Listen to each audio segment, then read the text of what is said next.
barusan diajak oleh TVRI Jawa Timur merespon Surabaya mendapatkan PPKM level 1. Tayangan ini merupakan sebuah keberuntungan atau sebuah bencana, karena biasanya kalau diberi level 1 seperti ini, maka suatu saat akan naik lagi, sebagaimana pengalaman pada waktu-waktu kemarin. Bagaimana menurut kalian? Menurut analisis saya,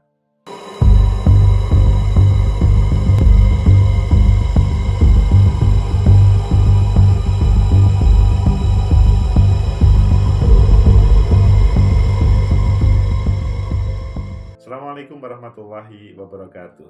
Salam sejahtera untuk kita semua.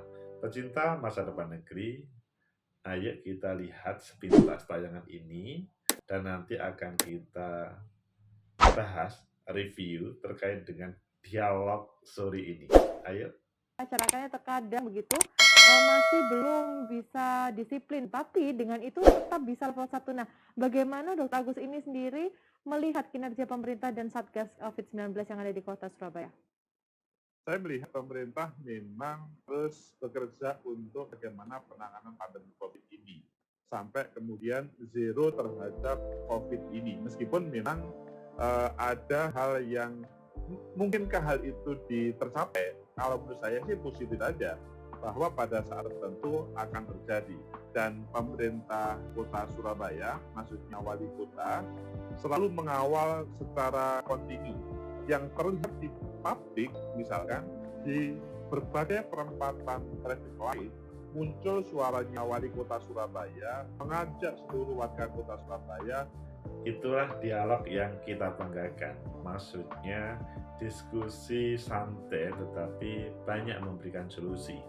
Ya, diskusi itu memang dasarnya pada beberapa waktu yang lalu, pada tanggal 21 Maret muncul Inmendagri, yaitu nomor 18 tahun 2022, yang menjelaskan bahwa Surabaya termasuk PPKM level 1.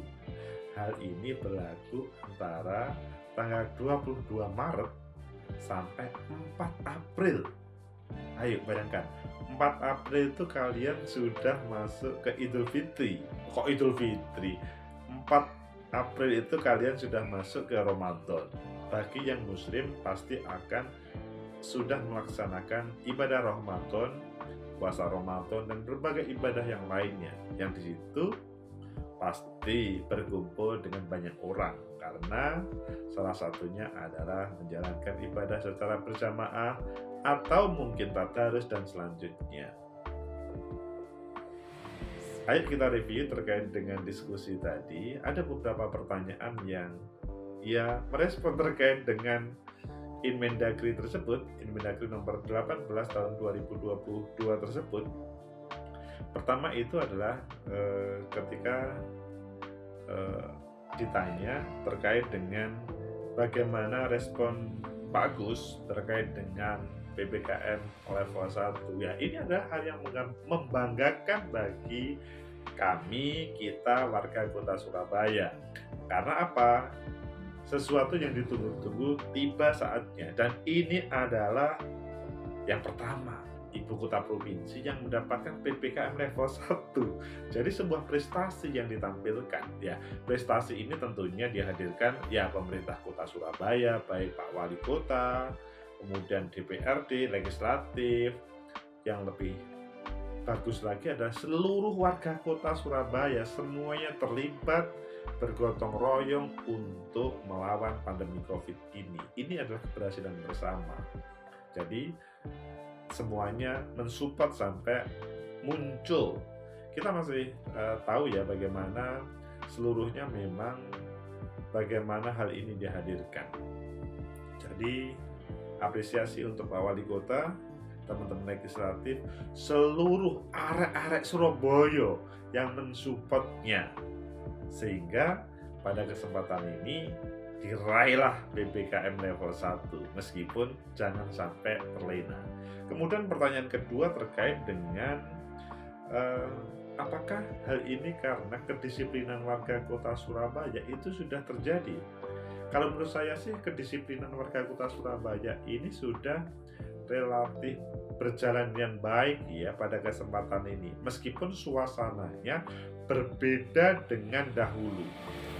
Awal-awal COVID itu warga kota Surabaya itu sering terjadi penyekatan. Kalau ada yang melanggar protokol kesehatan dan sebagainya, maka diberi punishment. Nah, pada waktu dahulu, maksudnya suasana itu menjadikan orang seperti tertekan terkait dengan proses bagaimana melawan pandemi COVID.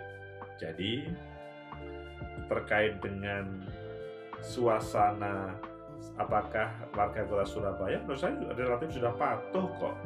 Indikasinya adalah di berbagai tempat mereka menggunakan protokol kesehatan. Yang paling sederhana adalah yaitu maskernya pakai masker.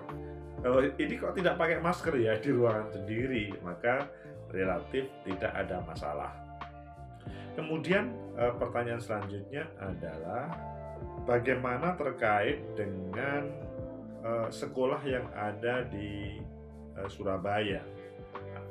Saya meresponnya bahwa pertemuan tatap muka yang ada di kota Surabaya sebagian sudah melaksanakannya, sebagian belum. Tetapi yang melaksanakan sebagian 50% atau dijadwal. Tetapi relatif terkait dengan berbagai kampus yang ada itu belum melaksanakannya. Kemungkinan pasca level 1 atau level 1 ini dijadikan sebagai dasar untuk membuat regulasi sehingga pertemuan tatap muka dilaksanakan, sehingga teman-teman mahasiswa siap-siap untuk masuk ke kampus ya, karena Surabaya sudah PPKM level 1. Pertanyaan selanjutnya adalah terkait bagaimana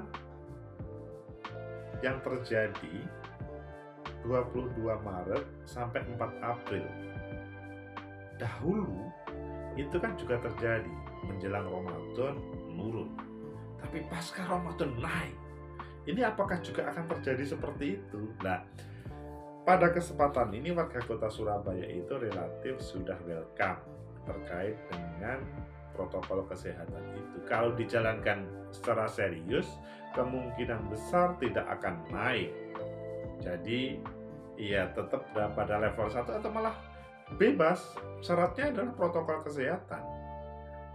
Kemudian pertanyaan selanjutnya, bagaimana bisa warga kota Surabaya bisa dengan sadar tanpa reward dan punishment itu bisa menjalankan protokol kesehatan atau menghadapi pandemi COVID ini? Kalau menurut saya memang yang perlu dihadirkan itu adalah kesadaran warga kota Surabaya terkait dengan protokol kesehatan atau terhadap ancaman pandemi ini.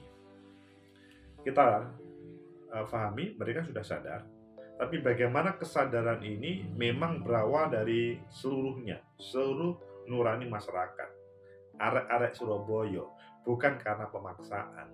Karena kalau memang berasal dari nurani masyarakat, maka tanpa harus diperintah mereka sudah menjaga, mengantisipasi terkait dengan pandemi dengan protokol kesehatan itu tadi. Itu yang paling penting. Yang paling penting adalah kesadaran semuanya, tanpa harus diperintah, tanpa harus dimarahin, tanpa harus diberi punishment. Itu lebih penting daripada segalanya. Wali Kota Surabaya betul sudah memberikan suaranya, maksudnya ajakannya di berbagai tempat protokoler, tempat jalan-jalan protokol, seruan khususnya berbagai perempatan terkait dengan ancaman pandemi dan kemudian menjaga ini, itu sudah betul. Dan masyarakat kemudian bagaimana meresponnya. Jadi kalau berasal dari kesadaran tanpa harus ada punishment, enak kok hidup di kota Surabaya ini kan begitu, tanpa semacam ada tekanan. Hal ini akhirnya menjadikan imun arek-arek Surabaya menjadi lebih kuat karena tidak ada tekanan, berbeda dengan tekanan-tekanan yang akhirnya mereka Kadang-kadang ketika dilarang lewat sini maka mencari jalan lain, larang sini mencari jalan lain. Akhirnya malahan dia seperti under pressure dan akhirnya imunnya menjadi turun. Kan itu menjadi masalah. Kemudian apakah terkait dengan Idul Fitri nanti akan muncul, karena lanjutan tadi ya pertanyaannya, akan muncul lebih besar lagi? Ya, kemungkinan besar sih tidak, selama teman-teman menjaga protokol kesehatan yang baik dan benar ya, berawal dari kesadaran semuanya. Dan coba teman-teman para Satgas tidak harus memakai pola dengan pola-pola lama. Pola-pola lama itu adalah dikit-dikit punishment, dikit-dikit punishment. Itu menjadikan orang itu beban. Sebetulnya rupiahnya nggak seberapa, punishmentnya nggak seberapa. Tetapi kan kalau kehidupan sosial itu berdasarkan dari kesadaran, itu akan lebih menyadarkan, akan lebih menjadikan seseorang terbiasa dengan kehidupan yang benar. Karena kemarin itu memang masyarakat itu ada yang berpikir ini COVID itu sebetulnya tidak ada. COVID itu adanya di media, di rumah sakit, atau di beberapa tempat pengumuman itu. Di kelurahan saya, di tempat saya tidak ada. Loh, saya tanya mendalam, itu terkait dengan orang-orang yang meninggal dunia pada waktu dibawa ke rumah sakit karena positif. Bukan, kata mereka. Bukan, itu bukan COVID. Meninggalnya itu karena ya sudah sakit lama, sakit menaun dan lain sebagainya. Ya mungkin kalian sudah bisa